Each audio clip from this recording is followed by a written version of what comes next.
Hello, dear aspirants. I am Akriti Kanchi, your mentor from Prep IAS. And today is 2nd April, and we are ready with must-read articles for 2nd April. We have a lot of content from essay point of view, prelims point of view, and ethics point of view also, right? So, be with me till the end of the video. Also, a lot of students are requesting about the PDF, highlighted PDF that I present here, and we are working on that to start providing you in our Telegram channel, right? So you can find the link of the Telegram channel in the description below.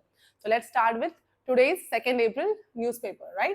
So there was nothing on the front page. We directly came to the second page where there is a CAG report on pollution flags flaws in AQI data PUC certification system.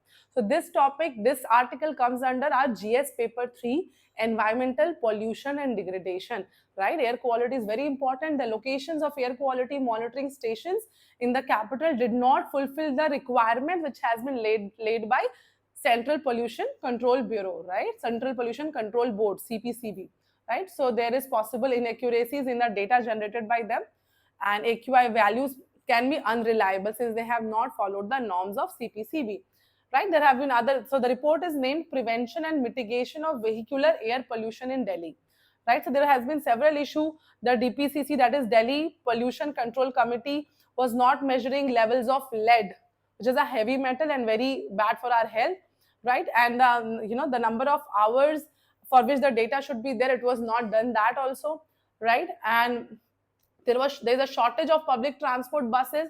The Delhi government has not taken any action to introduce alternatives to buses, which is in less in number as much as demand, right? And there are also discrepancy in pollution under control certificates. That's a very important thing.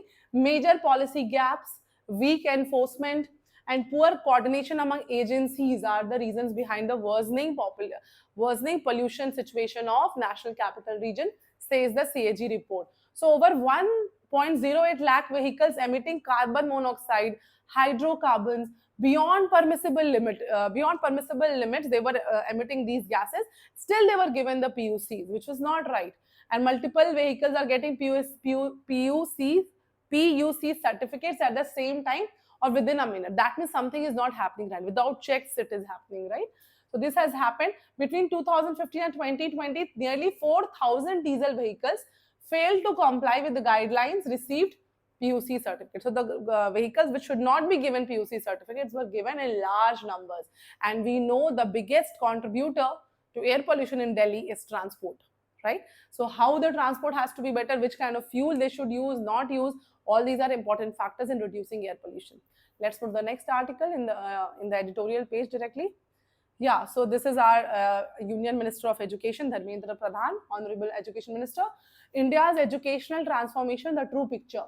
This comes under GS paper 2, issues related to development and management of social sectors like education. Why I have taken this article? Because he has mentioned some data and some schemes that government has brought, which you should know as a UPSC aspirant. Schemes are extremely important, right?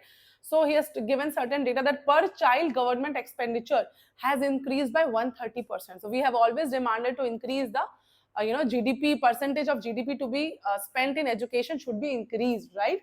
So from 10,780 rupees in 2013-14, it has increased to 25,000 in 2021-2022, which is a very good thing, right? So government is prioritizing early childhood education and foundational learning and numeracy, about which we learned yesterday in the ACERS report, FLN, Foundation Literacy and Numeracy for a child's overall development, cognitive growth and future learning. And National Education Policy 2020 has introduced futuristic elements such as coding from middle school. Coding from middle school has been introduced, multidisciplinary approaches to problem solving, and innovation hubs in rural areas has also been brought. Atal tinkering labs, very important for innovative and scientific mindset for children, has been brought. So over 10,000 tinkering labs in the grassroots level has been introduced, and government has plans to add 50,000 Atal tinkering labs. You should know about Atal tinkering labs. Atal Innovation Mission has been asked in previous prelims paper, right? He's also mentioning QS World Ranking Top 500 report, in which now India has 11 universities which are coming under QS World Ranking Top 500, which was earlier not the case, right? Is also mentioning Global Innovation Index. So Global Innovation Index report, India's rank was 76 in 2014. Now it has reached 39. Okay. So Anusandhan National Research Foundation is nurturing research and foundation in the country. He has also mentioned that national education policy has restored primacy to giving primacy to Indian languages. Okay. And knowledge traditions overcoming the decades of English first policy.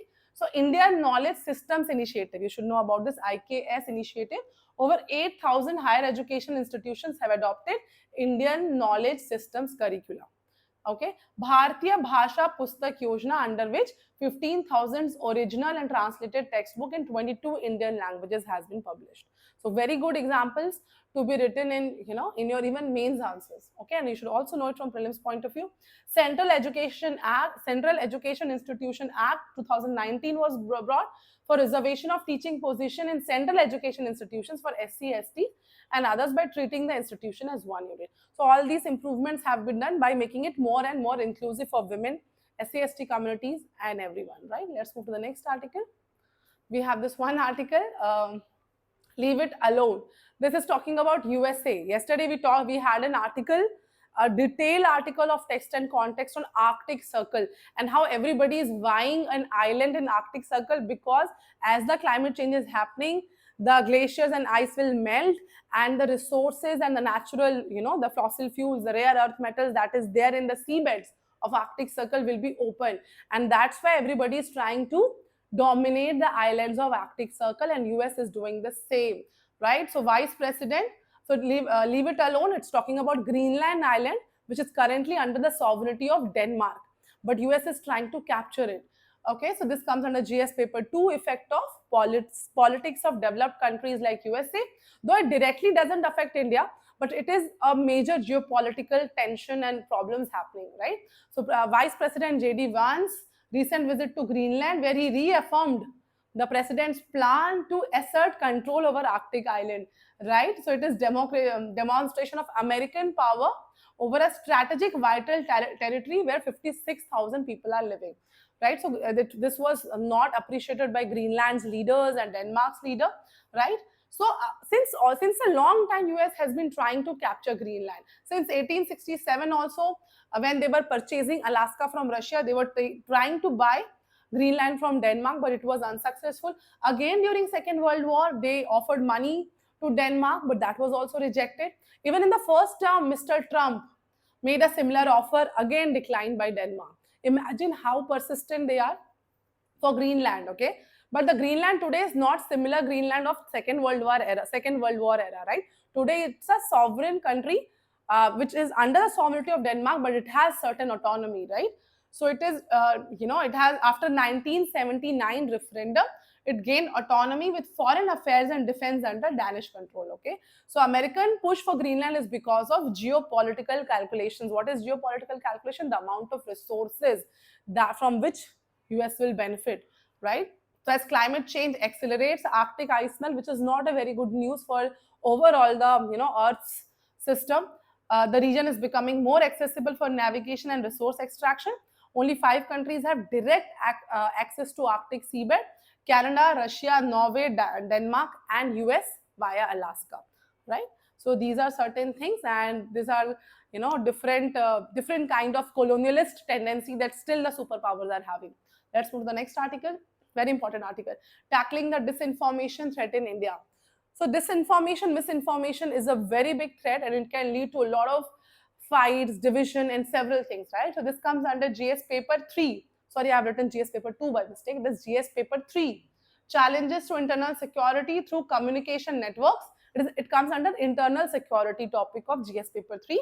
Role of media and social networking sites, okay? So the World Economic Forum's Global Risk Report. So one prelims knowledge you learned from here. Global Risk Report is brought by which organization? Global Risk Report is brought by World Economic Forum. Always remember that, okay? So World Economic Forum Global Risk Report 2025 underscores misinformation and disinformation as the highest ranked short-term global threat. WEF, World Economic Forum, defines global risk as an event that can adversely affect a sizable population of, and the global GDP and natural resources. And with the current AI generated content, algorithmic biases, and deep societal divides, it can lead to even more friction, right? India, which has so much such large population using internet, more than 900 million, is most vulnerable if we do not do the right policy implementation to combat it. And then otherwise there will be a fertile ground for manipulated narratives, voter influence, and economic disruption, right? So we need to bring some, right now in the mainstream media, like, channels, there is lack of trust in that, and that's why social media kind of news are becoming more famous, and there are chances that anybody can propagate any news, and it can lead without any verification, and it can lead to different problems, right? So US president, ex-US president, has termed a word called tech oligarchy. Use this kind of terms in your answers, in your essay, right? So we should use use the best practices of Europe, like European Union's Digital Services Act, to combat disinformation and foreign information manipulation and interference, FIMI, to combat disinformation and foreign information manipulation and interference, right? So we should learn from them, right? In fact, platforms such as Weibo of China are also trying to propagate a distorted image of India, which is not true.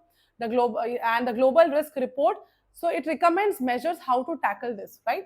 Upskilling developers, working with algorithms, improving public awareness and digital literacy, ensuring accountability through supervisory board and AI councils to oversee generative AI practices. India has something like Shakti India Election Fact Checking Collective and Deep Fake Analysis Unit. Okay, I'll repeat: Shakti India Election Fact Checking Collective and Deep Fake Analysis Unit, which played a role in tackling disinformation in this election of last year, 2024, right? India stands as the largest market for social media platforms. So imagine the magnitude with which India will be affected. So there are several, measures that we should take. Both censorship and surveillance are global risks. Even too much of surveillance is also not right. Too much of censorship will also be not right, right? So it has to be done in the right way by doing regular risk assessment. Adequate funding should be allocated for advancing cybersecurity.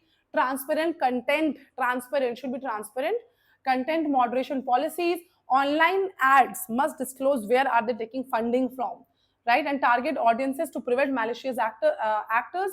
Reserve Bank of India is very good example of financial literacy campaign with Amitabh Bachchan. Such things are essential for fostering critical thinking and social resilience. And support system for independent research on disinformation and FIMI is necessary, along with stronger laws to protect journalists. So we have to check if misinformation is not being spread, but on the, for the sake of, saving, for the sake of controlling disinformation, even the freedom of journalists should also not be done. The freedom of journalists should also not be controlled, okay? So both things have to be kept in mind. Let's move to the next article. Why India needs to clean its air. Very important for good health, good economy, good breathing, everything. GS paper 3, it comes under GS paper 3, environment, pollution and degradation. There was a CAG report. Now that's a further here.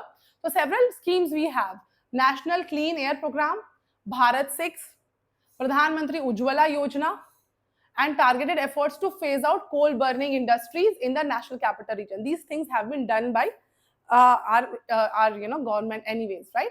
But even then, things have not been sorted. Why? Because it's just not a technical problem. It is a complex structural issue shaped by governance capacity, demographic pressure, socio-economic disparity, behavioral norms, and entrenched economic systems. Okay, so scientists just play a role in diagnosing air quality, but the actions have to be taken by people on the ground, who are municipal officers, planners, engineers, community leaders, right? So they have very less funds in hand. They have tight budgets, outdated infrastructure, competing local demands. So there we need to work. So China is considered a very successful story because it had very high pollution, and now it has brought its AQI to very good and very healthy levels. But that success came with a huge price, that is 22 lakh crore. Okay, and India right now, its budget is less than 1% of that of NCAP, right? So we need to see the budget we are giving to schemes like, national NCAP PMU vibe, that is Ujjwala Yojana, and then FAME scheme and Bharat Mission Urban scheme, all this Swachh Bharat scheme, the funds that we are giving is very less. So local governments also need access to high resolution. How will local government work in the correct manner? Only if they have the right data, what is happening where, which roads, transport is data is getting very bad, where the industries are giving more pollution. So they have to, since they are supposed to take actions, they need better access to high resolution open source data on emission generating activities, where waste is burned, where households are burning fuels and things like that, right?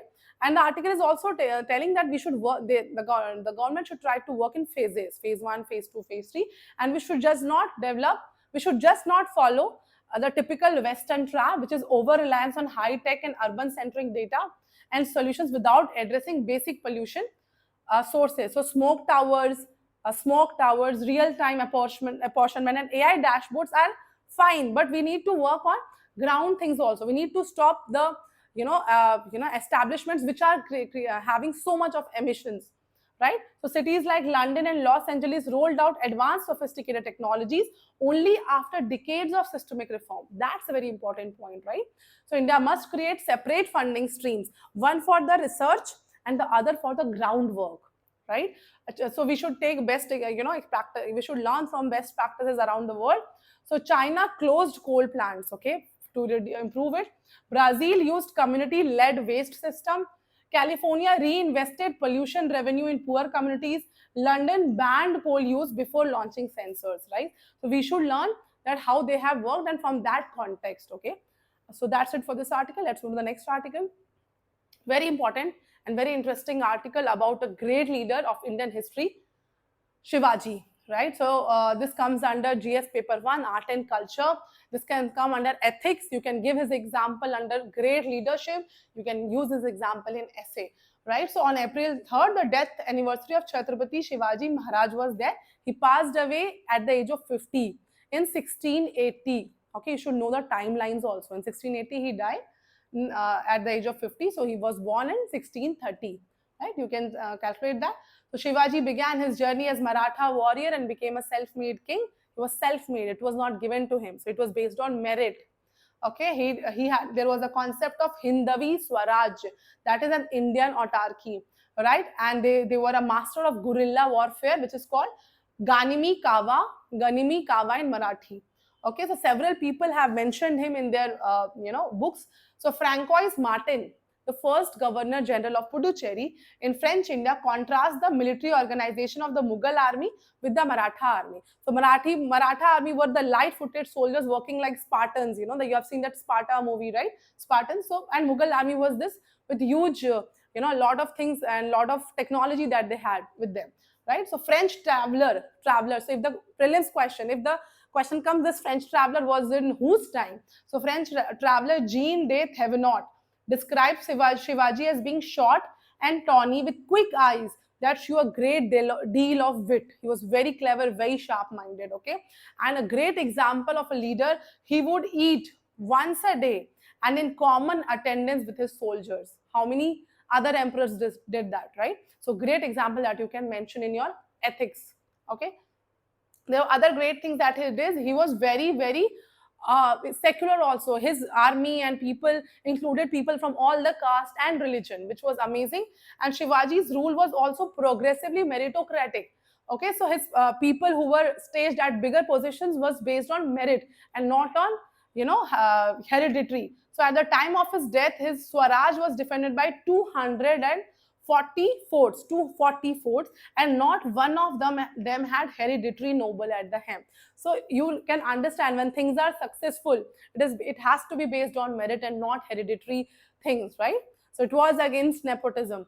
So Cosme de Guarda in his 1695 work life writes that Shivaji on his deathbed declared that his wives need not be forced to commit sati upon his demise. Great example. At that time, he said that my wife should not, do sati. In 1677, he sponsored a Sanskrit text known as Raj Vyavhar Kosh. Raj Vyavhar Kosh was sponsored by Shivaji. okay, which was mentioned Marathi. They used Marathi language in Devanagari and Modi scripts, and that was the language of the court with popular literature. Okay, he was against orthodoxy. Okay, Shivaji was more progressive. Under the rule of Aurangzeb, so Aurangzeb and under Mughal and Sultanate, slavery was common. Slavery was persistent feature. Al Fatawa Al Alam Kiriyah, published in 1672, described that the Muslim had lawful rights to purchase, own the slaves. Okay, but Shivaji stopped it. He had such progressive view at that point of time. Shivaji signed a charter to the Dutch banning, freeing, and stopping the import and export of all slaves under his rule. Okay, that's a great example. Again, so many great examples. Reminding slave traders that the practice would not be allowed to continue unimpeded and without consequence. Under his rule, taxation and other sources of state revenue were reformed to be more generous for people. He also abolished Watandari system. So if question comes in prelims, Watandari system was from which time? Shivaji time. So Watandari system was a form of landlordism prevalent in the Deccan. Instead, he implemented Ryotwari system. Okay, so his revenue system of Swaraj was mentioned in about revenue system. It's mentioned in the first biography, that is Sabhasad Baghar. The Adnya Patra, it was a royal edict drafted by Shivaji's finance minister Ramchandra Pant Amatya, where he said Watandars are not good for the economy of the state. Okay, that's it for a lot of information about Shivaji here. Please remember it. Let's move to the next article. So just heading is important in this article. Xi Jinping calls for elephant dragon duet on 75th anniversary of ties between India and China. So today is 75th anniversary of India-China bilateral relations. This comes under GS paper 2, India-China bilateral relations. So China is considered to be dragon and India is considered to be elephant. And this elephant-dragon duet needs to work together. Right? This Xi Jinping had said that realize that cooperative past-day duos of the dragon and elephant, which serves the fundamental interests of the countries and people. He also termed India and China ancient civilization, major developing countries, and important members of Global South. Let's move to the next article. Small article here, 6 districts most affected by left-wing extremism. The number of districts affected by left extremism has been reduced drastically. Right? This comes under GS paper 3, linkages between development and extremism, Naxalism here. So 4 of the districts in Chhattisgarh and 1 in West Bengal and Maharashtra. So which are those districts? Bijapur, Kanker, Narayanpur and Sukhma in Chhattisgarh, West Singhbhum in Jharkhand, Gadchiroli in Maharashtra, right? So the red corridor in the country, the number of districts by left-wing extremism has been reduced to 6 from 12, and special central assistance scheme to fill the gaps in public infrastructure has been given so that the facilities can be provided and they can be helped to permanently remove the Naxalism kind of tendency. Let's move to the next article, last article of the day from the science page. So birds, butterflies, and frogs and all these are favorites of UPSC. So you should know all the birds. This bird is named as painted lady. So the question comes, the painted lady is what? 1, 2, 3, 4. So it's a butterfly. Okay. So from gene to wings, decoding the migration pattern of painted lady butterflies. Okay. This comes under distribution of GS paper 1, distribution of key natural resources across the world. So scientists had difficulty studying insect migration earlier because their size and inability to track their movements because of technological limitations. But now, because of boom in genomics and the development of tracking technologies in miniatures has allowed researchers to delve into it with quite much precision. Okay, so the painted lady follows a multi-generation migration cycle, meaning no single individual completes the entire journey. Okay, and we can read about it. That researchers found that short and long distance migrants among painted lady butterflies don't have significant genetic differences, right? Instead, they are influenced by environmental conditions. So painted lady has the ability to thrive in diverse climatic regions. It is found in every continent except Antarctica and South America. Okay, and they travel up to 15,000 kilometers in single migratory cycle. That's amazing. And scientists hope to understand how environmental conditions shape insect migration and how these may shift in response to climate change.